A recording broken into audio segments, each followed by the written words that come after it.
तो चलिए आपको तस्वीर दिखाते हैं। आज सरदार वल्लभ भाई पटेल जी की जयंती और स्टैच्यू ऑफ यूनिटी पहुंचे हुए हैं प्रधानमंत्री नरेंद्र मोदी। तस्वीरें इस वक्त आपके सामने देखिए। खास कार्यक्रम रखा गया इस मौके पर क्योंकि आज प्रधानमंत्री नरेंद्र मोदी गुजरात के केवड़िया में मौजूद है और ये केवड़िया से सीधी तस्वीर इस वक्त आपको हम दिखा रहे हैं, जहां पर प्रधानमंत्री आज दिवाली और साथ साथ सरदार वल्लभ भाई पटेल जी की जयंती के मौके पर केवड़िया मौजूद है। स्टैच्यू ऑफ यूनिटी आप देख पा रहे हैं और सबसे पहले कुछ देर पहले ही प्रधानमंत्री ने स्टैच्यू ऑफ यूनिटी पहुंचकर पुष्पांजलि अर्पित की है।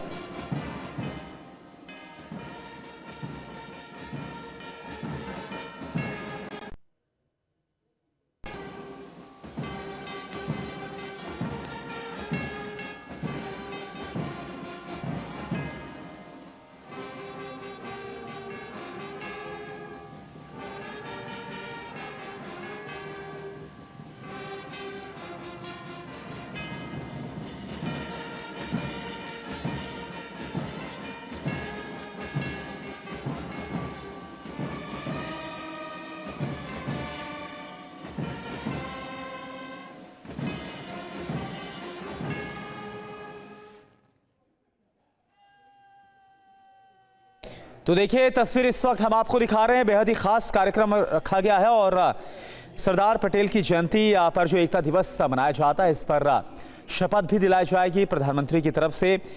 और देखिए जो परेड है जिसे इस वक्त खुद प्रधानमंत्री देख रहे हैं, इसमें खास तौर पर अगर इसकी खास बात करें, जो परेड की तस्वीर आप देख पा रहे हैं, इसमें 9 राज्य, 1 केंद्र शासित प्रदेश की पुलिस है और 4 केंद्रीय सशस्त्र पुलिस बल है, एनसीसी और 1 मार्चिंग बैंड है। 16 मार्चिंग टुकड़ियां इसमें शामिल है, जो तस्वीर इस वक्त आप देख रहे हैं परेड की।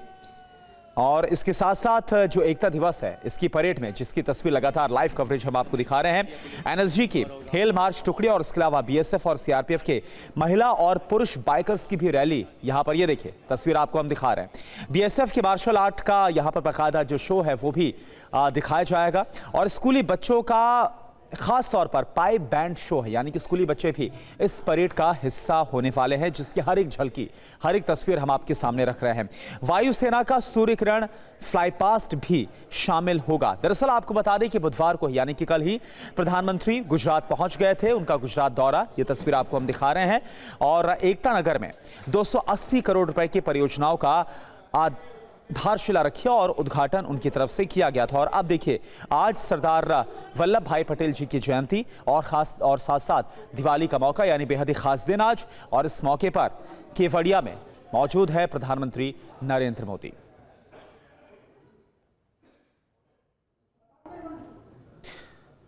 तो ये देखिए तस्वीर इस वक्त आपके सामने और एकता दिवस परेड की ये तस्वीर इस वक्त आप देख पा रहे हैं, जो आपको हम तस्वीर दिखा रहे हैं।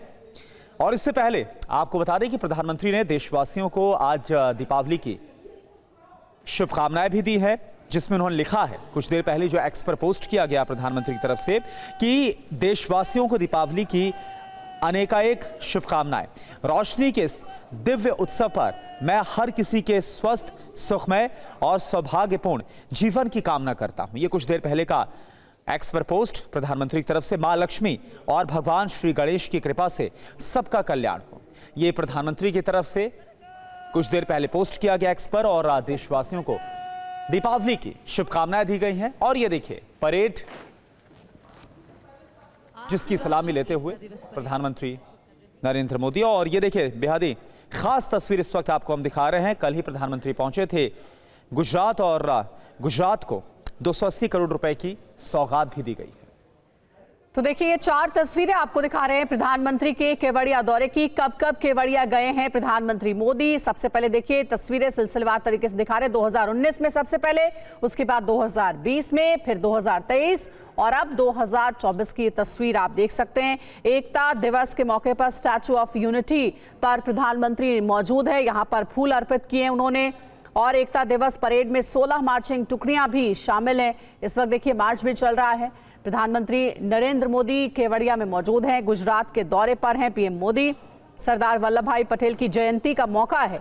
गुजरात के केवड़िया में उनकी बनाई गई भव्य मूर्ति पर आज श्रद्धांजलि अर्पित करने के लिए एकता दिवस के रूप में सरदार वल्लभ भाई पटेल की जयंती मनाई जाती है। और इस वक्त आप मार्च की तस्वीरें देख रहे हैं।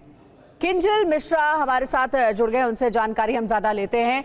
इस वक्त हम तस्वीरें देख पा रहे हैं, आगे प्रधानमंत्री का क्या कार्यक्रम रहेगा यहाँ पर स्टैचू ऑफ यूनिटी पर आगे, और क्या क्या चलेगा?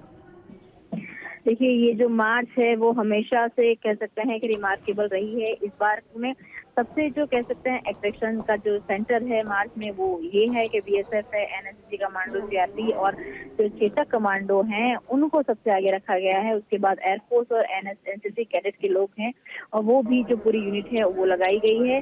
सबसे ज्यादा तादाद में महाराष्ट्र कैडर से यहाँ पे बुलाए गए हैं क्योंकि आने वाले दिनों में महाराष्ट्र में जो चुनाव आ रहे हैं उसको लेके भी यहाँ पे जो कनेक्शन है वो देखा जा रहा है। मार्च खत्म होने के साथ ही जो राष्ट्रीय एकता दिवस पे प्रधानमंत्री का संबोधन है वो होगा और उसके बाद यहाँ से वो वडोदरा जाने के लिए रवाना होंगे।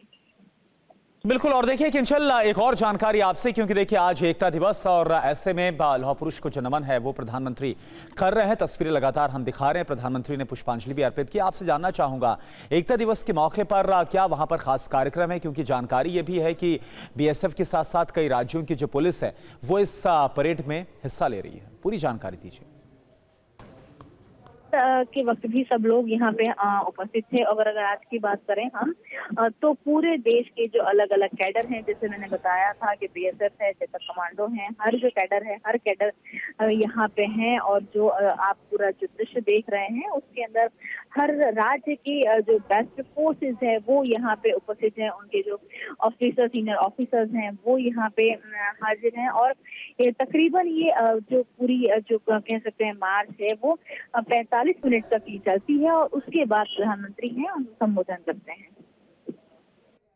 जी तो बिल्कुल, ये तस्वीर आपको हम दिखा रहे हैं कि केवड़िया की आप तस्वीर देखिए। प्रधानमंत्री जो कि गुजरात के दौरे पर, और आज सरदार वल्लभ भाई पटेल जी की जयंती और साथ साथ दिवाली का खास मौका, और ये तस्वीर आपको दिखा रहे हैं एकता दिवस परेड की तस्वीर है।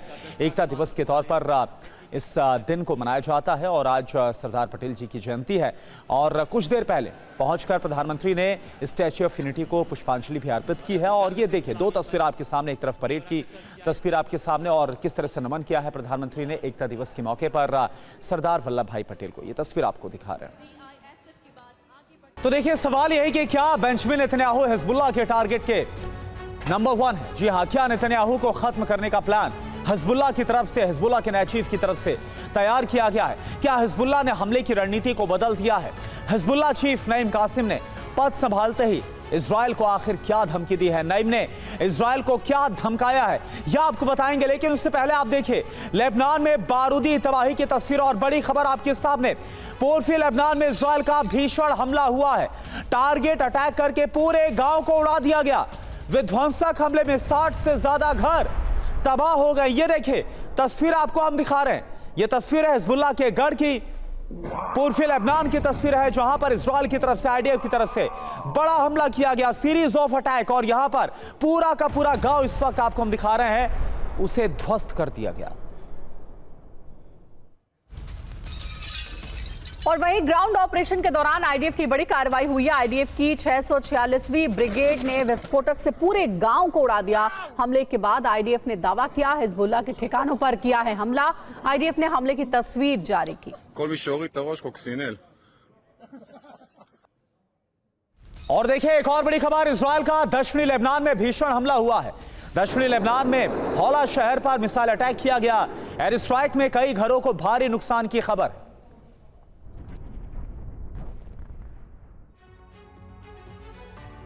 तो लेबनान में इजराइल डिफेंस फोर्स की बमबारी, हर तरफ तबाही ही तबाही। 24 घंटे में 6 बड़े शहरों पर आईडीएफ ने हमला किया। इजरायली हमले में कई गांव पूरी तरह से तबाह हो गए। दक्षिण के साथ ही पूर्वी लेबनान में भी आईडीएफ ने भीषण बमबारी की है। दक्षिणी लेबनान में आईडीएफ की एयर स्ट्राइक की गई है। और इसके अलावा पूर्वी लेबनान की बात करें तो पूर्वी लेबनान में ग्राउंड ऑपरेशन से तबाही मचाई गई है। पूर्वी लेबनान में 646वीं ब्रिगेड इस वक्त एक्शन में आईडीएफ की। इसके साथ साथ लेबनान की राजधानी बेरूत की बात करें, बेका की बात करें, तायरे, सिटोन, बालबेक के साथ ही हौला शहर पर भीषण एयर स्ट्राइक इजराइल एयरफोर्स की तरफ से की गई है।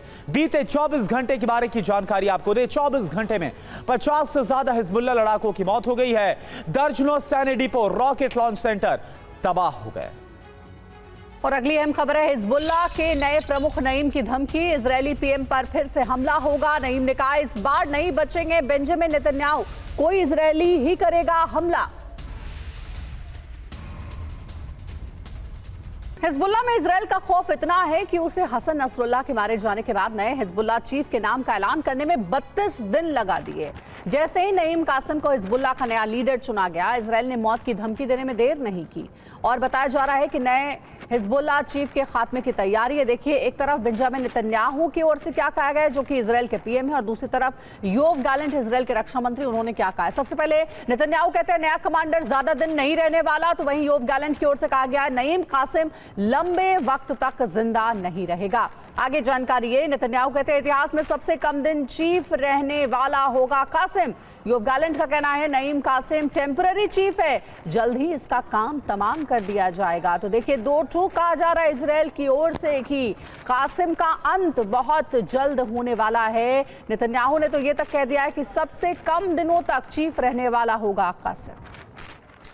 और एक और बड़ी खबर, युद्ध विराम पर लेबनानी पीएम से अमेरिका ने बात की है। लेबनानी पीएम की होस्टीन से फोन पर बात हुई है। लेबनान में 5 नवंबर से पहले युद्ध विराम संभव है, यह खबर आ रही है। अमेरिका ने कहा युद्ध विराम पर हो रही है बात, यह बहुत बड़ी अपडेट युद्ध को लेकर। और अगली अहम खबर है, लेबनान में बालबेक शहर पर हमले से जुड़ी बड़ी अपडेट है। इजरायल ने हमले से पहले शहर खाली करने की चेतावनी दी है। अलर्ट के बाद शहर में अफरा तफरी, शहर छोड़ने के लिए भागते नजर आए लोग।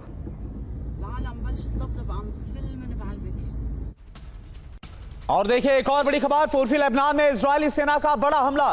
बालबेक समेत कई शहरों पर इजरायल ने हमला किया है। एयर स्ट्राइक में 19 लोगों की मौत। ये देखिए आप तस्वीर।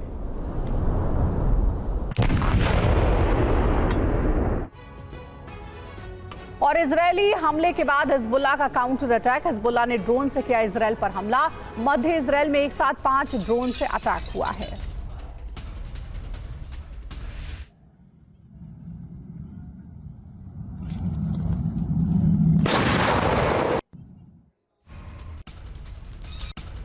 और एक और बड़ी खबर, इजरायल के कई शहरों पर ड्रोन अटैक हुआ। ड्रोन अटैक के बाद हाइफा, कारियोट, नाहरिया में रेड अलर्ट।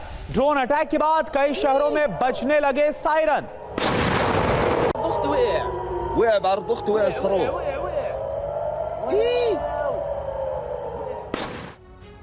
इजरायल के हाइफा शहर पर आप देखिए, इजरायल पर भीषण वार, हिजबुल्लाह का प्लेटफार्म कैसे हो रहा देखिए। देर रात इजरायल के कई शहरों पर ड्रोन अटैक हुआ है। ड्रोन अटैक ने इजरायली सेना की मुसीबत को बढ़ा दिया है। पहली बार सेंट्रल इजरायल तक ड्रोन पहुंचा है, यह इजरायल के लिए चिंता की बात है।